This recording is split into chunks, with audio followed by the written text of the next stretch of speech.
Bonjour à toutes et à toutes, bienvenue sur le plateau du Vendée Globe. Bonne et heureuse année 2013. Un vent de révolte souffle sur le Vendée Globe et la plupart des marins crient à l'injustice. Alors pourquoi un tel tumulte ? Le 22 décembre, Bernard Stamm, qui connaît des problèmes avec ses hydrogénérateurs depuis le large du Portugal, relâche dans une baie des îles Auckland, à l'extrémité sud de la Nouvelle-Zélande, pour réparer. Son ancre chasse, constatant que cheminée Poujoula dérive dangereusement, le skipper suisse en bon marin décide pour sauvegarder son bateau de s'amarrer à un navire scientifique russe, le professeur Koromov. Le 24 décembre, le comité de course porte réclamation contre Bernard Stamm auprès du jury international pour suspicion d'infraction à la règle 3.2 de la vie de course qui interdit à tout concurrent de s'amarrer à un autre bateau. Le 1er janvier 2013, la sentence tombe, le jury international disqualifie Bernard Stamm, celui-ci fait immédiatement appel de cette décision.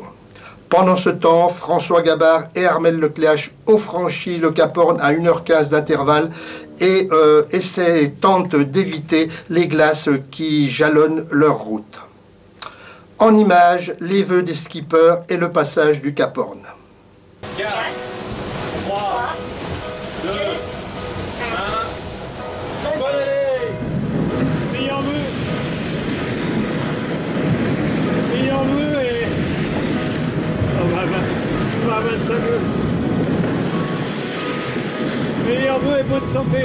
Voilà, belle et longue année 2013, que tous vos projets deviennent réalité. Et comme ici, avec mes 12 camarades au jeu dans le Grand Sud, éclatez-vous bien. C'est tout le mal que je vous souhaite. Bonne année et que ce dont vous avez rêvé, ce que vous souhaitez pour 2013 se réalise. Bonne année à vous tous. Ciao, ciao, ciao. C'était prévisible et question originalité, on repassera. Mais il y a des rituels auxquels on ne peut se soustraire. On est le 1er janvier et toujours dans le Pacifique, mais pas pour longtemps. On devra arriver au Cap Horn en fin de journée. Pacifique plutôt un peu glauque aujourd'hui, on va dire. C'est bien gris, il pleut, il y a 25-30 nœuds et on est pas loin de l'Amérique du Sud. Là, elle est à 30 000 sous notre vent. Il y a pas mal de glaçons sur le chemin. Comme annoncé les jours précédents, la route qui mène au Cap Horn est donc très mal pavée. C'est vers 19 h que le leader François Gabard devait doubler le fameux cap. Un cap géographique qui fleure bon l'aventure, certes, mais aussi un cap psychologique, comme vient nous le rappeler le seul et unique double vainqueur de l'épreuve. Michel, souviens-toi, ton premier Cap Horn, est-ce qu'il y avait de l'émotion ? C'est pas tant le Cap Horn en lui-même, parce que, bon, certes, c'est un cap mythique, mais qui a acquis ses lettres de noblesse à une autre époque que la nôtre.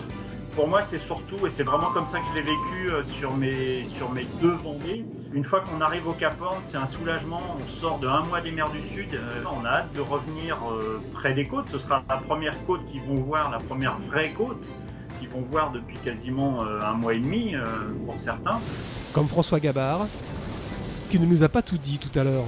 Je vous souhaite une bonne année à toutes les personnes qui nous suivent sur cette course, à tous les autres, à tout le monde, bonne santé. Mardi, parce que dehors on voit rien du tout. Donc voilà, on a passé la longitude du Cap Horn. Ça, c'est fait. Alors on va essayer de s'approcher un peu. De toute façon ça va dans le bon sens parce que bon, on va prendre de la gauche, donc il faut essayer de raser un peu la côte. Figurez-vous que l'animal, le bougre, se trouve à 2005, là. Ah bah si, il est là. Je sais pas si vous voyez grand chose. Je vois une vague tache.